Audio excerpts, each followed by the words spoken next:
మీరు పుట్టలేదనిలే, పుట్టి ఉంటే రిజైన్ చేసిపోండి నేను పుట్టలేదు, మీరు ఎవరికో పుట్టినారంటే అప్పుడు మీరు చెప్పినప్పుడు పెద్ద మాటే. ఆ మాట కాదు కదా, మీరు తల్లికి తండ్రికి పుట్టింటే నిజంగా పోటీ చేయండి. మనం ఊహించుకుంటే ఎన్నైనా అనుకోవచ్చు. ఒక తల్లికి తండ్రికి పుట్టినటువంటి వ్యక్తులు మీరు కాదు అనిలే అయితే నిజంగా మీకు ధైర్యం ఉంటే దమ్ముంటే రిజైన్ చేయండి. రిజైన్ చేయకపోతే తల్లికి తండ్రికి పుట్టినట్టు కాదా? రిజైన్ చేయకపోతే మీకు అంత నిజాయితీ ఉంటే, మీరు అంత నిజాయితీ పరులు అయితే రిజైన్ చేసిపోయి పోటీ చేయండి. కాదు సార్, అంటే మీరు అన్నది ఓకే, అంటే రిజైన్ చెయ్యకపోతే ఒక తల్లికి ఒక తండ్రికి పుట్టినట్టు కాదా? అర్థం అదేనా? ఇప్పుడు మా పార్టీలో సిద్ధాంతం ఏముందంటే, జగన్మోహన్ రెడ్డి గారు పార్టీ పెట్టేటప్పుడే మా పార్టీకి చేరాలనుకుని ఎమ్మెల్యేలు వచ్చినప్పుడు వాళ్ళందరికీ ముందే చెప్పడం జరిగింది. ఫస్ట్ ఏం చెప్పారంటే, శ్రీకాంత్ రెడ్డి గారు వచ్చేటప్పుడు, శ్రీకాంత్ నేను ఒక్కనే పోతున్నాను, ఇప్పుడు నేను పోయేటప్పుడు ఎట్లుంటుందో పరిస్థితి, మీరు ఇప్పుడు ఎమ్మెల్యేలుగా ఉన్నారు, అధికార పార్టీలో ఉన్నారు, పొరపాటు ఏమన్నా ఇబ్బందులు జరిగితే మీరు మళ్ళీ ఏమవుతారో ఏమో నాకు తెలియదు, మీరు రావద్దు అని చెప్తే, ఏమైనా పర్వాలేదు నేను మీతో వస్తానన్నప్పుడు సరే రమ్మని చెప్పినాక 18 మంది ఎమ్మెల్యేలు వస్తే 18 మందిని రిజైన్ చేయించి ఒక్కటి మళ్ళా గుర్తుపెట్టుకోండి, అది తల్లి తండ్రి అబ్బడు ఇంకోటిగా సబ్జెక్టు, 18 మందిని రిజైన్ చేయించి మళ్ళా ఎన్నికలపై బ్రహ్మాండమైన మెజార్టీతో 15 మందిని గెలుచుకొని ఆ తర్వాత పార్టీ నడిపించినటువంటి వ్యక్తి కాబట్టి, మా పార్టీలో ఉన్నటువంటి వాళ్ళు, మా పార్టీ బీఫారం తీసుకున్నటువంటి వాళ్ళు ఎవరైనా మీరు పోదలుచుకుంటే పోండి, మాకు అభ్యంతరంలే, పోయేటప్పుడు రిజైన్ చేసిపోతే మీరు గ్యారంటీ కరెక్ట్ లీడర్లు అని అనుకుంటాము, కాబట్టి మీరు తల్లికి తండ్రికి పుట్టింటే రిజైన్ చేయండి అనే మాట అనేది. దాని ఎందుకు అంత మన చక్రపాణి రెడ్డి గారు ఏమన్నారా? బయట ప్లే అయితే చూద్దాం సార్, ఒకసారి చూద్దాం. ఏమంటే ఏముందబ్బా, ఏవన్నీ అదే కదా మనం మాట్లాడిన మాటే కదా. ఒక నిమిషం, అది బయట ప్లే అవుతుంది, చూద్దాం ఒకసారి. అంటే నువ్వు పుట్టావు తెలుసుకో ముందు, నీకు అనుమానంగా ఉందా ఏంది ఇది? ఇంత దారుణంగా మాట్లాడేది. ప్రజలు బంధువులు అందరు తిడుతున్నారు, మీరు రాజకీయాలకు రాజీనామా చేసినామని. ఎక్కడి నుంచి వస్తుంది ఈ మాటలు మీకు? నువ్వు పోయి టెస్ట్ చేసుకుంటావు ముందు. ఇంత వల్గర్గానా రాజకీయాలు అంటే? నువ్వు ఆడదేనా? ఆడది ఇలా మాట్లాడొచ్చా? ఎలా పడితే అలా మాట్లాడదు. ఈసారి అలాగే మాట్లాడితే తగిన ఛార్జ్ చెప్తాం. ఇప్పటికే నీకు ప్రజలు బుద్ధి చెప్తున్నారు. నేను కూడా మీడియాలో కూడా నేను ఎక్కువ మాట్లాడదలుచుకోలేదు, ఎందుకంటే నేను ఒకటే చెప్తున్నా. ఆ రోజు చెప్పిన 2021 ఎంపీపీ ఎలక్షన్లో నువ్వు కానీ ఇండిపెండెంట్గా పోటీ చేయి, ఏం చేస్తాను నీకు ఇది చెప్తా ఉన్నా. అదేవిధంగా ఆ రోజు చెప్పిన సాధనలు 45,000తో ఓడిపోయినావు. ఎంత సిగ్గుచేటు నీకు! అసలు నువ్వు రావచ్చా? 40 నగిరి నియోజకవర్గం చరిత్రలో లేదు. నగిరి నియోజకవర్గం చరిత్రలో ఇంత ఎదిగిందా? 4,000, 3,000, 5,000తో గెలిచేది, 45,000తో ఓడిపోయినావు. అయినా నువ్వు ఇలా మాడుతున్నావు. నేను ఒకటేసారి నేను ఫైనల్గా చెప్తున్నాను, జీవితంలో నగిరి నియోజకవర్గంలో నువ్వు గెలిచే ప్రసక్తే లేదు. ఛాలెంజ్ చేస్తున్నా. నేను నా జీవితంలో ఎమ్మెల్యే ఎలక్షన్ 3 సంవత్సరాలు ఉండొచ్చు. నెక్స్ట్ రాబోయే 2 నెలల్లో జరిగిన లోకల్ బాడీ ఎలక్షన్లో మా సత్తా ఏంటో మా పార్టీ. ఏం సార్, నగిరికి కొత్త అభ్యర్థిని మళ్ళీ ఎత్తుకుంటారా? మారుస్తారా మా ఏమన్నా రోజా గారిని? ఆయన అలా చెప్తున్నారు. మరి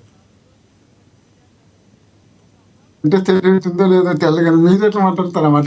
వాళ్ళు ఎవరో చెప్తే మేము క్యాండిడేట్ మార్చుకోవాలన్నా? వాళ్ళు చెప్పినట్టు మేము క్యాండిడేట్ మార్చుకోవాలన్నా? వాళ్ళు చెప్తారు జగన్మోహన్ రెడ్డి గారు కూడా పులివెందులకు వద్దులే, మేము పెడతాం, మీరు మాకు సపోర్ట్ చేయండి కదా. అక్కడ పెట్టుకున్నారు చూడు, తమ్మాలపల్లిలో పెట్టుకుంటే పోటీ చేసి ఎవరు జయచంద్రారెడ్డి ఎవరో పెట్టుకుంటే కుటీర పరిశ్రమ పెట్టుకుని సారాయి దాంట్లో దొరికినారు చూడు.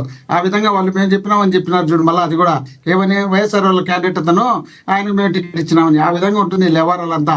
వీళ్ళు ఏందో చెప్తారు, వాళ్ళు ఏందో. ఆయన మాట్లాడేప్పుడు ఏం మాట్లాడతారు? ఆయన చాలా బూతులు మాట్లాడకుండా కరెక్ట్గా మాట్లాడతాడా? ఆయన కూడా అదే బూతుల్లోనే వచ్చాడు. కాబట్టి వాళ్ళ గురించి మనం వినాల్సినంత లేదు. ఒకసారి అది కూడా ఆ పెందుర్తి ఎమ్మెల్యేది అయ్యన్న పాత్రుడిది ఒకసారి వినిపించండి. ఏమి మంత్రాలు కాదు, మళ్ళీ ఉంటాకి. మన డిబేట్ జరిగినప్పుడు ఎవరైతే అప్పటికప్పుడు రియాక్ట్ అయ్యారో వాళ్ళు మాట్లాడిని కూడా మేము చాలాసార్లు వినిపించాం. అవేమి మంత్రాలు కాదు, మళ్ళీ వింటాకి కర్ణ కఠోరంగా ఉంటాయి. ఎస్, కంటిన్యూ చేయండి. మంత్రాలు కానప్పుడు దాన్ని మళ్ళీ ఇప్పుడు మంత్రాలు అనేది మనం డిబేట్ పెట్టకూడదు. అంటే ఆ డిబేట్ మనం మీరు వాళ్ళు రియాక్ట్ అయినప్పుడు వీళ్ళు ఇప్పుడు రియాక్ట్ అయ్యారు కాబట్టి రీసెంట్గా ఇవి ప్లే చేసాం. వాళ్ళు ఉన్నప్పుడు ప్లే చేసాం, అవి కూడా ఖండించాం. మీరు చెప్పక ముందే అయ్యన్న పాత్ర గారు ఏం మాట్లాడారో నేనే అడిగాను ఇదే డిబేట్లో. మీరు కూడా విన్నారు కదా, విన్నారా లేదా చెప్పండి.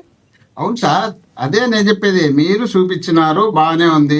తర్వాత అవి కూడా చూపండి, జనాలు చూస్తారు కదా మరొకసారి. ఇప్పుడు రోజా గారు ఏమన్నారనేది రిపీట్ చేసినారు. గతంలో రోజా గారు మాట్లాడినట్టు అనేక సార్లు అనేక సందర్భాల్లో అందరు టీవీలతో పాటు నాయకులు కూడా డిస్కషన్ చేసినారు. మరి డిస్కషన్ చేసినప్పుడు తప్పు ఒప్పు అప్పుడు చూపించారు కదా, ఇప్పుడు మళ్ళీ చూపుతున్నాం కదా. ఒక్క మాట సార్, మీరు ఇన్ని మాటలు మాట్లాడారు మోహన్ రెడ్డి గారు. ఎవరు చేసినా తప్పే. రోజా గారు మాట్లాడిందని నేను కూడా తప్పుగానే అంటున్నాను. అది అనే మాట మీరు ఎందుకు మాట్లాడలేకపోతున్నారు? ఇప్పుడు నేనేమో ఒక సిన్సియర్ కార్యకర్తగా, సిన్సియర్ పార్టీ లీడర్గా, సిన్సియర్ పార్టీకి అభిమానించే వ్యక్తిగా, మా పార్టీ తరపున పోటీ చేసినటువంటి వ్యక్తులు, పార్టీ సింబల్ మీద గెలిచినటువంటి వ్యక్తులు, మా నాయకుని చూసి ఓటేయించుకున్నటువంటి వ్యక్తులు, మా పార్టీ కష్టాల్లోకి దుబ్బి ఇల్లు వాళ్ళు అందరూ కలిసి బయటికి పోవాలనుకున్నప్పుడు ఆ మాత్రం ఆవేశం రాదనేది నేను ముందే చెప్తే కదా. దాన్ని మళ్ళీ రిపీట్ చేయాల్సిన అవసరం అంత పెద్దగా లేదని చెప్తున్నా. అలాంటప్పుడు వెళ్ళే వాళ్ళకి కూడా ఉండాలి కదా, ఇంకిత జ్ఞానం లేకుండా వెళ్ళేటప్పుడు మన ఇష్టం వచ్చినట్టు మనమే. అందుకనే ఏమనింది, దమ్ము ధైర్యం మీకు ఉంది కదా, ఉంటే రిజైన్ చేయండి. రిజైన్ చేసి పోటీ చేసి గెలిచి అప్పుడు మాట్లాడండి. ఓ తల్లికే ఓ తండ్రికే పుట్టామమ్మా మేము, నువ్వెవరికి పుట్టావో నిరూపించుకోమని అప్పుడు మాట్లాడము. మీరు అవన్నీ పెట్టేసి మీ ఇష్టం వచ్చినట్టు మీరు మనమే మాట్లాడుకుంటా పోతే ఎట్లా? 7 పీఫారం తీసుకొని, 7 రోజా గారు ఇచ్చినటువంటి పీఫారం తీసుకొని 7 రోజా గారు ప్రచారం చేస్తే గెలిచినటువంటి వ్యక్తులు బయటికి పోయి మళ్ళీ రోజా గారిని తిట్టినప్పుడు రోజా గారు తిట్టారా? మరి అదేంది పెద్ద దారుణంగా విమర్శించినట్టు మనం చెప్పడం ఏంది? ఇలాంటి భూత పదాలు మన ఎలక్షన్ అప్పుడే చంద్రబాబు నాయుడు గారే మాట్లాడారు. జగన్మోహన్ రెడ్డి గారిని అమ్మమ్మ ఉందా అని, అమ్మమ్మ ఉందా, ఎవరెవరు ఆయన్ని అవసరమా? అంత అనుభవం ఉన్నటువంటి 45 సంవత్సరాలు రాజకీయ అనుభవం ఉన్నటువంటి చంద్రబాబు నాయుడు గారు ఆ వరుడు మాట్లాడడం ఎంతవరకు సమంజసం? అది ఆయన మంత్రి గారు ఎవరైతే కొడాలి నాని గారు ఉన్నారో, నీ అమ్మ మొగుడని ఆయన ముందు మాట్లాడినప్పుడు ఇలా మాట్లాడారు అని చెప్పి ఆయన కౌంటర్ గా మాట్లాడింది. కానీ ఫస్ట్ స్టార్ట్ చేసింది మీ మంత్రి గారు. సరిపోరండి ఎవరు కూడా. అసలు చంద్రబాబు నాయుడు గారు ఎవరు సరిపోరు. ఆయన నోట్ అంటే ఎప్పుడు ఒక తప్పు పదం కూడా రాదు. అది కొడాలి నాని విషయం చెప్పడానికి చెప్తున్నట్టు సందర్భం. ఒక్క నిమిషం సునీత గారు, సునీత గారు ఒక్క నిమిషం, సునీత గారు ఒక్క నిమిషం. కాదు, ఆయన మాట్లాడరు. ఎవరికి ఎవరు అర్హతుందో, ఎవరికి ఎవరు అర్హత లేదో, ఎవరు మాట్లాడతారో, ఎవరికి ఎంత మాట్లాడతారో, ఎవరు ఏ స్థాయి గురించి మళ్ళీ మాట్లాడదాము. ఇప్పుడు ఇది మాట్లాడేది ఎక్కువ నేను లేకుండా.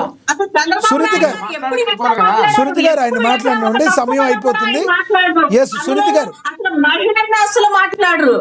ఎస్ సునీత గారు మళ్ళీ నేను మాట్లాడిన తర్వాత మాట్లాడమని మోహన్ రెడ్డి గారు మాట్లాడకుండా మాట్లాడితే ఎస్ మాట్లాడలేదు, అందుకనే కదా ఆపారు. ఈ కంపారిజన్ చేసుకుంటే మీరు మాట్లాడండి, కానీ